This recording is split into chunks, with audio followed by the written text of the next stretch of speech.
स्वातंत्र्य दिनाविषयी सर्वांच्या मनामध्ये खूप खूप अभिमान आहे आणि कालही आम्ही तिरंगा रॅली खूप भव्य केली छत्रपती संभाजीनगरमध्ये आणि खूप उत्साह आहे. खूप तरुण लोक आलेले आहेत,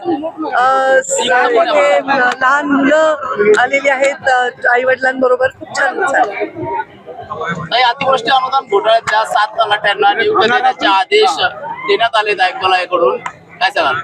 आता मी मागेही सांगितलं होतं याबद्दलची चौकशी पूर्ण होईल आणि योग्य न्याय दिला जाईल. कोणी असो त्यांच्यावर कारवाई केली जाईल. असा दावा केला जातो की जे पैसे परत करतील त्यांना नियुक्त्या देतात, म्हणजे असे असे दावे मी ऐकले नाही. तुम्ही कुठून ऐकले त्याचे सूत्र मला सांगावे, मी चौकशी करेन. जिल्हाधिकारी कार्यालयात आदेश आले मॅडम त्यांना नियुक्त्या देण्याबाबतचे. हिंदू महासभेने मागणी केली होती, त्यावर आता काय भूमिका घेणार? काय? हिंदू महासभेचे प्रदेशाध्यक्ष रणजित कुरेशी यांनी मागणी केली होती जालन्यात जनकपूर करा.